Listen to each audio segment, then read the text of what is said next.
I don't know if Apple's going to have what it takes to beat Google and AI. Welcome to the All Future Podcast, where we talk all things tech, AI, various things like that throughout the week. We're joined in studio by Andrew today. Hey, how's it going? We're both Good. back in town this time. Yes. Took us a little bit, but we're back talking about these subjects.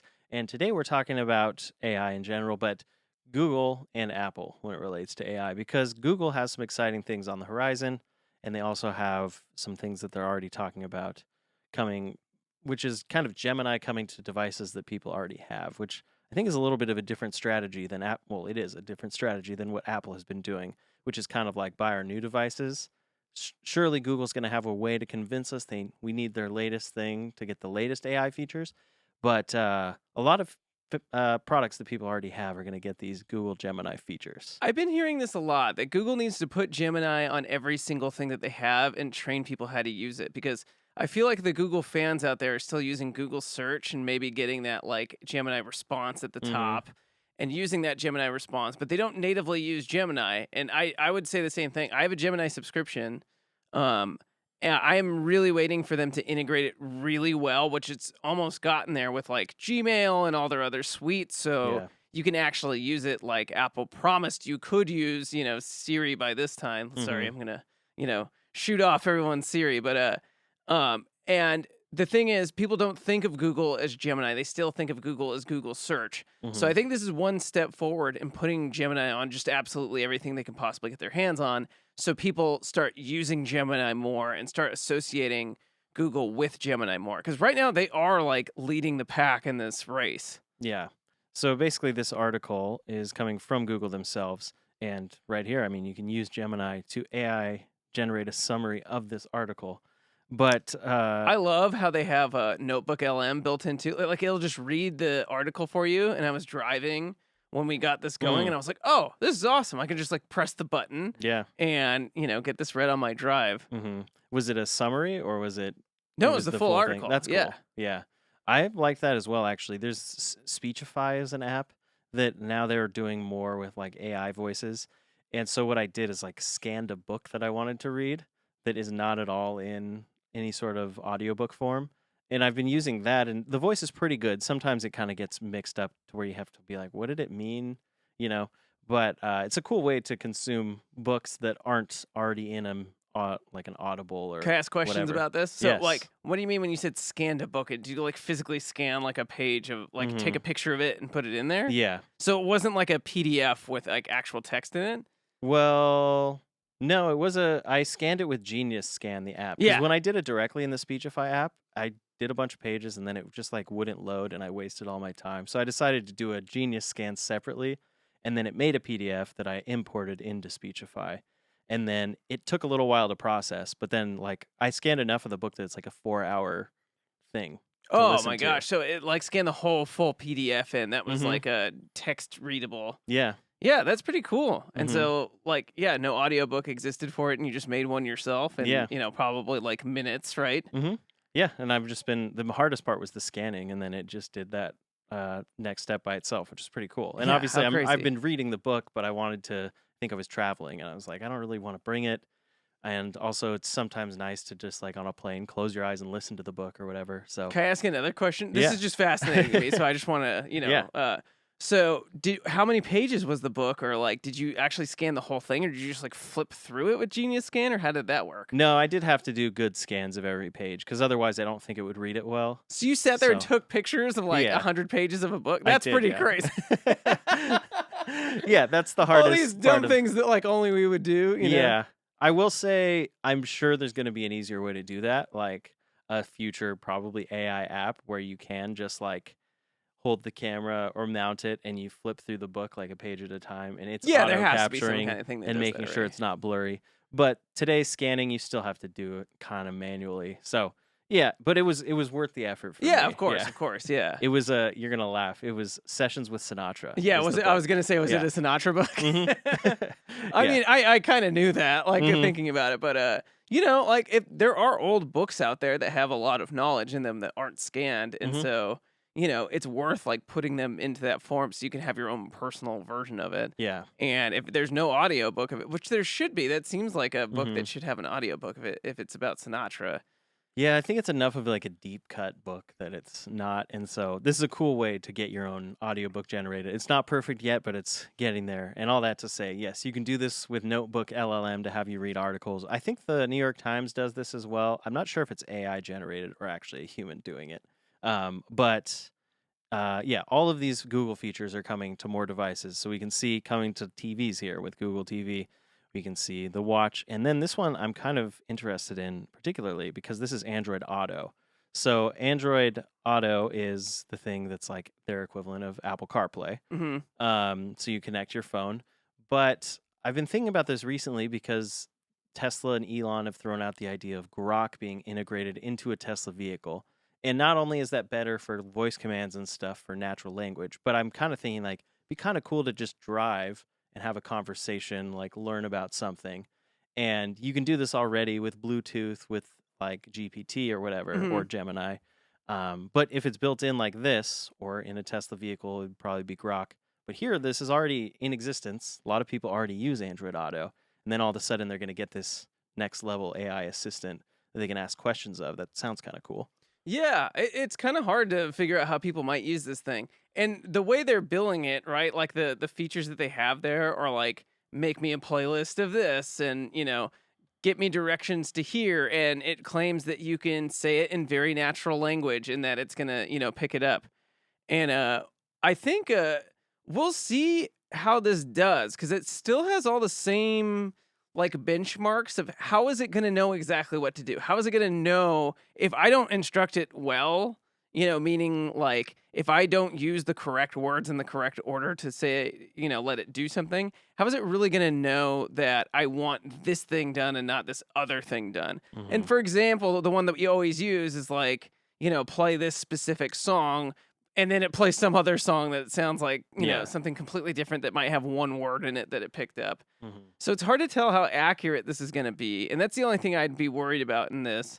But so far, things like ChatGPT are much more accurate than whatever Siri thinks I'm saying to it. hmm And you could tell that by, it like transcribes whatever I'm saying incredibly well and it Yeah. puts it in the chat. So it should be better, and Apple's really falling behind on this. hmm Yeah, I mean, the Siri rollout we know at this point has been very rough, and it's actually kind of. I made this video about Tesla on the channel, about on the car channel, about all the times that they've like gone back on a promise because basically, like the Cybertruck's not getting basic autopilot, which is really weird. It's not getting this range extender.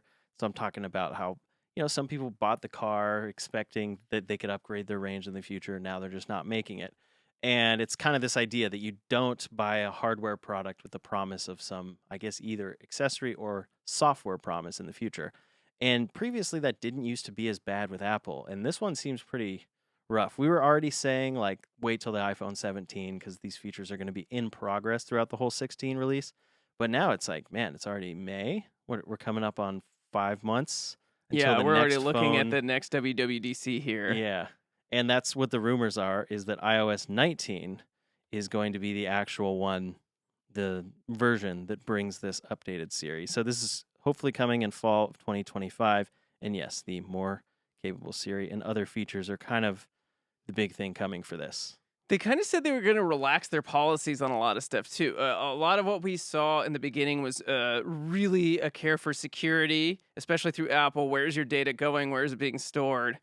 And I think they're not caring about that as much. hmm And they're allowing, so like in this iteration, you could ask ChatGPT, but it would just like be much slower than just using ChatGPT. So like you can ask Siri a question and then it would bounce you out to ChatGPT, but that didn't make any sense. It was super clunky to use versus just using ChatGPT. So I think me, like a lot of other people, just turn the action button into the ChatGPT talk button Yeah. and you just get to what you need to do much faster. hmm So, people are like just removing Siri from the workflow and, we're going to see what happens with this, but it just seems like it's hard to tell. Like they sold us on this thing, but it's not like I'm not going to buy an iPhone. So did it really matter? Like, Mm-hmm. what's ChatGPT doing? It's getting me to pay it $20 a month, but like, Yeah. that's not even covering their costs. So until ChatGPT makes their own email client or, their own device, like, what does this really do to the marketplace? Mhm. Yeah, and I guess that's why Google would be the big competition, is because, of course, we can use Gemini on the iPhone, and I'll even talk about that. It could be more integrated soon. But if they figure out how to get this like deep level integration that people actually find the phone overall to be more useful, and it's way better than just using the app of the AI assistant, that's probably what takes it over the edge to where people actually start considering switching. Because right now it has to be enough of a change to get you out of this ecosystem, which happens on both sides, but especially happens with Apple. I mean, the iMessage thing is always the big Yeah, example it's that so people annoying. see. Yeah. But there is a rumor here, I mean, or kind of a report, that Google Gemini could be coming as soon as the middle of 2025 to the iPhone in the same way that ChatGPT is there for Siri requests. So, just like you were saying, where it bounces it out to that could be something that they're doing with Gemini as well, which originally was kind of their idea. You'd have multiple options to choose from. Yeah, we'll see what happens with that. I don't even know that like makes a huge difference besides people just directly using these apps. And I don't even think Google's making it so you'd be product locked with anything. So like if you can use Gemini and it works with Gmail and it works with your G Suites and all those things and it works with your Google contacts, there's a lot of good tools already and there always have been for syncing iCloud stuff to Google stuff Hmm. and for it to constantly be updating. So I don't again, like, what's the benefit here? Like, if you pay an extra $20 for Gemini, yeah, Google's getting the data from all these things, but like, $20 isn't covering the amount of electricity it's taking to run these LLMs, even if you do it in super high volume. So you need to go after those, like, $2,000 a month agent clients, and Hmm. those are becoming a race to zero. So I really just don't see what the play is here. Like, are you really up? Are these just like updated features for what we already have? So like maybe you'll switch to a Samsung or a Google device, or are we not even going to miss out on these things with iPhone because you could just use the app on the iPhone? Yeah. The whole AI thing is so interesting because the way it works obviously is collecting all this data and learning. And so it's getting better over time, and that's how it works, but it has to be used to get that way. And it reminds me of like the Apple Maps launch. Like when it originally launched, it was so bad to the point where you had people who didn't for a decade ever use Apple Maps again because it's just My wife locked still in. hates Apple Maps. Yeah. She's like, "Oh, I'll only use Google Uh-huh. Maps." It's just locked in our head, or maybe it's different, but locked in people's heads that it's just terrible because when it launched, it was terrible. And a lot of people, it's like, okay, I'll reluctantly give AI a try here. Oh, it's giving me bad answers. It's doing this. And then it's like weird because it's this thing that's like the product hasn't really changed, but you just have to take someone's word for it, like a buddy that goes, oh, no, it's good now. Like it actually works now, or it's useful for these things. And I feel like that's kind of the biggest problem with these rollouts is like even they relaunched the Siri interface, but it didn't change the function at all. And so like at some point you're gonna have to. It's like you want Apple to say, "Oh no, it's actually the good one Yeah, now," you're gonna but have to they're call it something different, like a hmm complete relaunch. You've lost all trust with your product, right? yeah. So like, how do you gain trust back with your product? Hmm. Well, like it's almost like Internet Explorer versus Edge, right? They completely renamed the entire browser and built it Yeah. from the ground up, so people would actually maybe start using it again. Hmm. But Chrome is obviously better than all those things. So no one's still using Edge because that like Internet Explorer was just the worst browser ever, so everyone still has this bad taste in their mouth and can't trust them to make a browser. Yeah, like there's certain things that it's just hurt so much that it's like, no, Internet Explorer 7 or Yeah, it doesn't version matter. 13 is so much better. I promise. Try it. And it's like, no. And you So, could have fixed all the problems. Yeah, it's just a brand problem at that point, yeah. which they were smart to relaunch it under a different name, even if it's the same thing. But yeah, I don't know. Yeah, we'll see if this thing gets any better. And then Apple does have a ton of unfair advantages. It still has your contacts. Hmm. It still has all your email data. It still has CarPlay, like all these things that Google is rolling out, it still has. Yeah. And so it has the potential to do all those things that the Google Suite would do, minus like having your business data in it, which is a huge thing that Google has as an advantage. You can actually use it as a business tool and not just a personal tool. Mm-hmm. But and then we'll see how much we even use these things, because like I I saw an example of one of these. I was watching videos before this about AI agents, right? AI agents are, tools that you can use to, like, think Jarvis from Iron Man. That's what everyone's trying to make now. You just tell it to do something and it does the thing for you. Yeah. And the guy was like, send a message to this person. Send him an email and ask him if he's free for lunch. And I'm like, I could do that right now. Mm-hmm. What's different about that I can't do right now? And even as bad as we say Siri is, Siri can still send a text message, Mm-hmm. and that's not a problem. And I can do that on my Tesla, and that's not a problem. It doesn't need Grok for. Like, those aren't the levels of problems we're trying to solve. And we keep showing those problems as the thing, like that's the problem we have. Yeah. It's like, that's not the problem we have. Like, go fetch information in those emails Mm-hmm. and get it from the right person without me saying their full name, you know? Yeah. And people aren't solving the right problems yet. Mm-hmm. Yeah, the whole thing is super interesting. So it's just one of those things where you use it, and if you use it enough, you see great use cases for it. But people who are unconvinced, it's like, how are they going to rename things or rebrand it? It's like, we're at GPT 4.0. It's like, no, I promise 5 is way better than the 3 you experienced or whatever. But, this is where we're at with all these products, and Google and Apple going back and forth. But one Google product that could be coming soon is one that at least either they're making the hardware for or they're making the software for. It appears to be some new Google glasses. So Google glasses were that cool visual, or I don't know, cool might be a overstatement, but they were the like visual glasses with the little screen that they made. They were one of the first to do like a glasses type smart thing. But nowadays the kind of standard I think is the Meta Ray-Bans, because they're just a solid package that doesn't feel too much like smart glasses. They're not crazy heavy. They charge in the case. They're pretty usable. But yeah, apparently Google's going to make some form to compete with that. And they may just be demonstrating software that maybe Samsung's making glasses and then they're going to introduce their Android software for this. But I'm curious to see what this is. I mean, if we zoom in on his glasses, they look like normal Wayfarers. I think these are just regular glasses. Yeah, it's the Elon thing where we see the Optimus and it's really just like a guy in a suit. Yeah. But I mean, I guess that's what the teaser is. He's not actually giving away the product. You can't see what it is. But he's just saying, hey, these could be. Look how cool he looks. He does by the look. way. I mean, you see this finger point? Oh, the Fonz. Are you kidding me? Oh my gosh. Hey. Tim Cook could never be this cool. I'm sorry, Tim, but that is a space though. Apple, there's all sorts of rumors always circulating about their future vision stuff.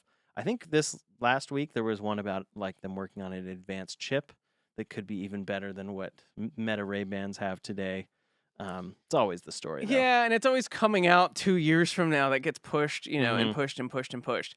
I've made the argument with these things. We both have owned a pair of Meta Ray-Bans, correct? Yes. And we both tried to use them in social situations or like during shows or during things that we both play drums in different bands. So recording things like while you're playing is incredibly difficult. You don't want to ruin the moment. And so we both sort of tried them out in that aspect and figured that they did ruin the moment. Like, it's much better to just set up a cell phone camera than like try to be fumbling around with these glasses. That doesn't mean they're not good for other things like action sports or things like that. That you're like actually trying to do, or just like a quick if you're like walking through a town and you want to catch something. There's been moments I've been out traveling that I really wished, man, like they would be great right now where I didn't have to just take out my phone to take a picture of this, just like get a quick one.